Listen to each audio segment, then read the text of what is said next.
Paper one का solution देखते हैं। सेक्शन ए फर्स्ट, उसमें आएगा C, the ledge was not too high above the sea. दूसरा है उसमें आएगा ऑन द वर्ज ऑफ। फिर 6 में आएगा ग्लोरी, 7 लिबर्टी, 8 एक्स्ट्रा ऑर्डिनरी। 7 में लिबर्टी, 8 एक्स्ट्रा ऑर्डिनरी और 9 में रह गया आंसर। 9 में आएगा डिजास्टर और 10 में आएगा ह्यूमैनिटी। फिर 19 figures of speech. Okay, simile नहीं है, एज और लाइक नहीं है, sentences are in proper order, तो एपोस्ट्रॉफी नहीं है, टू वर्ड्स यूज नहीं है, डिफरेंट सेम मीनिंग, टॉटोलॉजी नहीं है, तो scenic dot is the final answer. कई बार आप कंफ्यूज होते हो तो क्यों नहीं है वो भी सोच लो, तो भी आपको सही आंसर मिल जाएगा। So B is the right answer. फिर दूसरी जो है ऑनोमेटोपिया, ग्रोल्ड लिखा है तो onomatopoeia, C is the right answer. फिर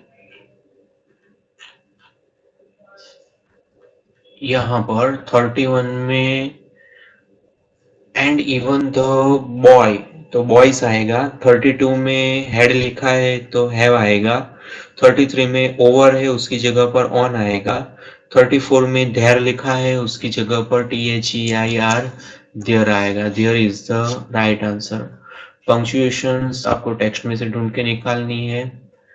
prepositions आर्टिकल 39 में विदाउट, 40 में द, 41 में एज, 42 में और आएगा। अभी ये पैराग्राफ आप अच्छी तरह समझिए किस तरह से होगा। ये अभी मैंने पढ़ाया था ऑनलाइन, तो ये पहले से मार्क करके रखा हुआ है। Natalia told Lomo that he had noticed that those hunters argued most who knew least. Lomo told Natalia with respect and requested her to be silent and added that her heart was going to pieces, then shouted her to shut up.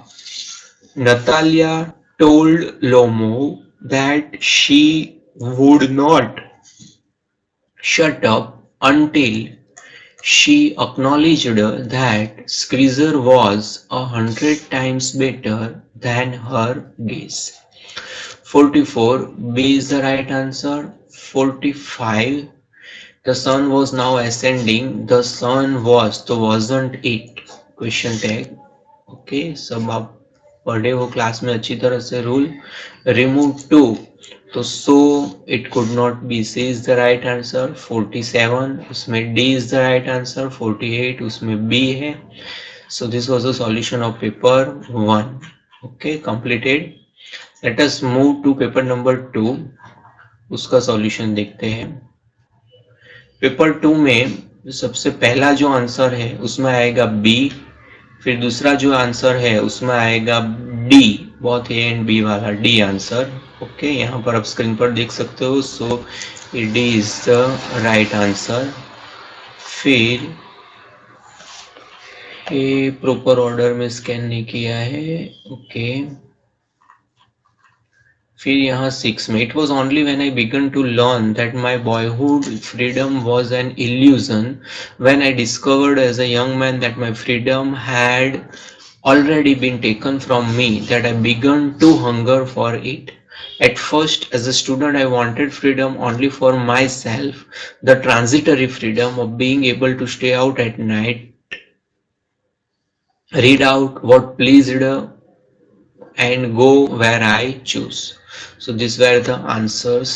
भूल गए हो तो फिर से video reverse करके सुन लीजिए। फिर figures of speech, internal rhyme भी नहीं है, मेटाफर भी नहीं है, सीनिक डॉट भी नहीं है, ए मेटोनिमी है, because mermaid word is used for Amanda. They do not lie awake in the dark, तो डू नॉट लिखा है तो लिटोट्स तो है, मगर लिटोट्स यहाँ पर नहीं है। मेटाफर नहीं है, एज लाइक नहीं है, ऑक्सीमोरन ऑपोजिट वर्ड नहीं है, इंटरनल राइम भी नहीं है, तो यहाँ पर है scenic dot. Okay, because they is used for trees, represents trees.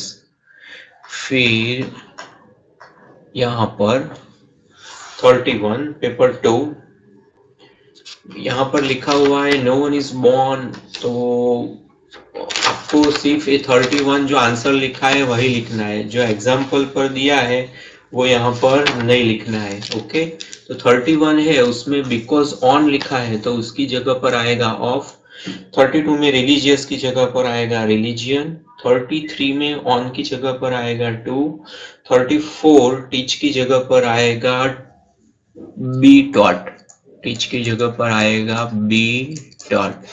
Punctuation text book में से ढूंढ के निकालना है, कहाँ पंक्चुएशन है। prepositions, paper has more patience than people. I thought of this saying on one of those days when I was feeling a little depressed and was sitting at home with my chin in my hands, bored and listless, wondering whether to stay in or go out.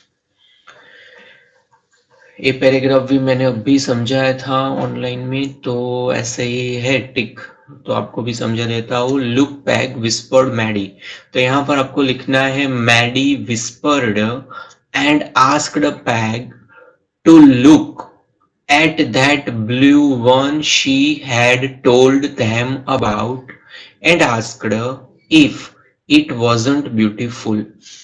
Peggy replied positively and added that there was that green one.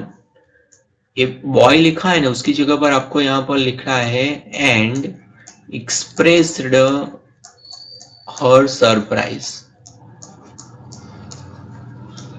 And expressed her surprise and told that she had thought she could draw.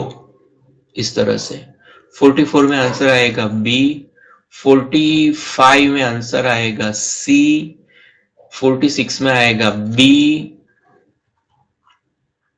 47 में आएगा D, 48 में आएगा ए। इस तरह से आपका solution होगा paper 2 का। आपको आंसर समझने हैं, ये ऐसे ही नहीं, आपको रट्टा नहीं मारना है क्यों ये आंसर है ग्रामर के या इनडायरेक्ट स्पीच के लिख के, मगर क्यों इस तरह से ये रूल्स को ध्यान में रखना आपको वो समझना है। तो भी नहीं समझ रहे हो, then take guidance from your teachers and write answers. Okay, thank you very much. Next video में पेपर 3, पेपर 4 और पेपर 5 का सॉल्यूशन हम देखेंगे।